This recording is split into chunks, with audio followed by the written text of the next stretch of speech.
obviously, but when you look at the offseason as a whole, what was your like primary focus as a player? What were you trying to get better on that you feel like you made some progress with?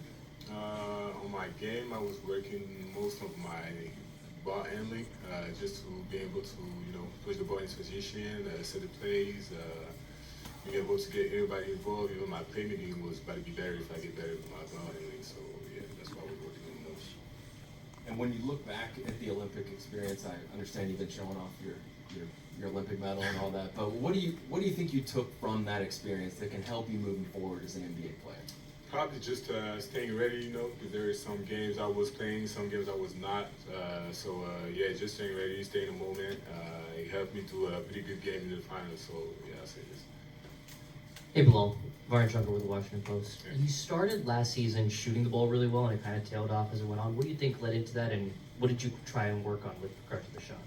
I mean, it was probably having like 82 games. It was just tough at some point, like mentally, even my body. I was not feeling like right all the time. So now I know what's gonna happen. I know how to take care of my body, and yeah, we'll be better. What does that look like, learning how to take care of your body better? Just like having like the time to rest, taking care of like doing treatments and everything. So yeah, being in a weight room. That's it. How nice is it having two other guys who speak French on the team now with Alex and Keyshawn? Easy, easy. We can talk trash to other guys in French. They won't understand. So yeah, it's fun. Hey Bilal. So this year, we don't know what the starting five might look like, but there's a solid chance that you could be a starter consistently throughout the year. How do you wrap your head around that, just for the first time in your career, being a consistent starter in the NBA for potentially the whole season? I mean, that's a great question. I was not even thinking about it. I was just, trying to do my job as soon as I step on the court, being ready to, like, defensively, being locked in, offensively, helping the team. So, yeah. How can you personally, going into your second year, help different players like the rookies, like Sar, Keyshawn, and Bub, integrate into the NBA? What can you do to help them? Yeah, I'm trying to talk to them a lot about taking care of your bodies because my season last year ended, like, quicker than I thought it was by the end. So yeah, just take care of your bodies, rest, do treatments. I know when you're young, you think like, I'm good, my body not gonna fall off, like I'm not old and everything, but it happens. So yeah, just helping them on that. Hey, Bilal. Hey. If you can you take me back to the Olympic experience and what it was like for you being at home, playing on that stage, being able to come away with a medal in front of that crowd, and just what that whole experience encompassed for you at such a young age? Yeah, it was crazy. Being at home, like my family was able to come see like every games. Yeah, just had fun, Like I said, I was playing, I was not playing. It was just a great experience. So I was not worried about that. Like family was proud. I came back with a medal, like you said. So yeah, couldn't be more happy for them. Christy Winter Scott, Monumental Sports Network. When you are playing pickup and playing with this new group, what sense do you have of the personality of this team so far? I love it. The young guys is just come in and they want to win for real. So it's just like there is more competitiveness at the practices. Guys are just locked in offensively, defensively, trying to get stops and everything. So yeah, I just love the way we starting. I know as of earlier this summer, you didn't know Alex Sar all that well, and you guys hadn't really played together. So now that you've been in the gym with him the last few weeks and months, what are your impressions, and especially maybe as the duo that you guys could form defensively? Oh, I love it. A lot of length, me and him. He was blocking shots like crazy during practices, so I love to see it. Yeah, defensively can be like a real thing.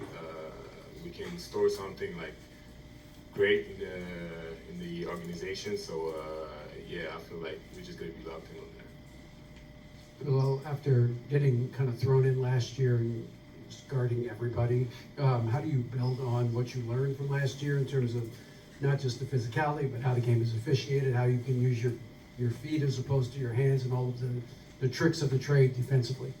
I learned a lot during the beginning of the season and end of the season. During season, like my teammates were talking to me a lot.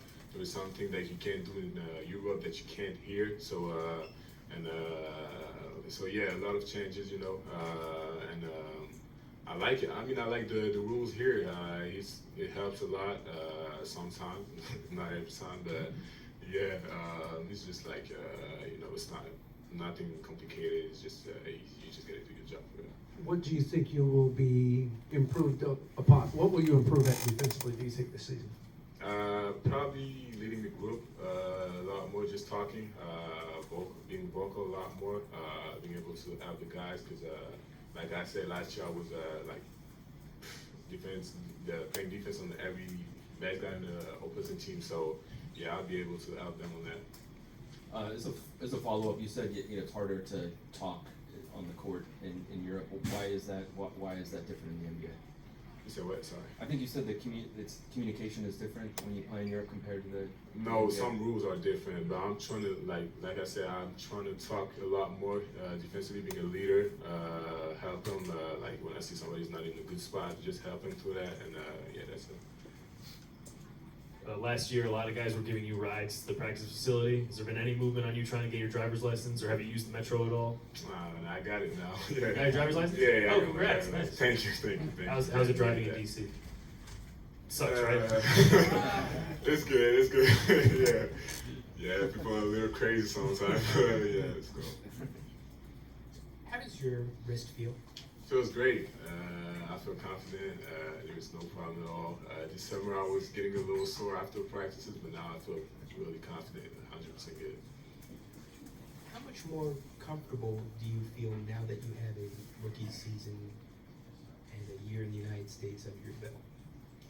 I feel way more confident. Even like the Olympics, the experience helped me a lot mentally. So yeah, I feel way more confident. I know the guys. I know what's gonna happen too during the season. So yeah, I feel way more confident. Be cool, how you doing, man? Right up, man. Hey, a lot of new faces in the building, a lot of veteran leadership. How important is leadership for a young team going into year 2 of a rebuild? Oh, it is important. Like the new guys, JV, Malcolm, Sadik, they've been talking to us a lot. They're winning guys. Like they're used to win, so they know what it takes to win. And yeah, they talk to me a lot, help me a lot on different things during practices.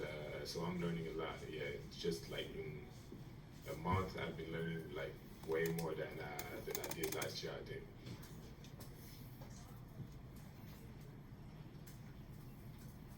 It's good. Thank you. Are you taller now than when you arrived last year? Yeah, I did my measurements, when was it, like 5 days ago probably. So yeah, I'm way taller. Everybody was telling me, oh, you grew up, but they tell me that every day. So I was like, yeah, probably. And it was facts actually, so yeah. What I do, man? Sorry? How tall are you now? I'm 6'7" and a half, without shoes. Yeah. With shoes, yeah, I'm 6'9" with shoes. Yeah.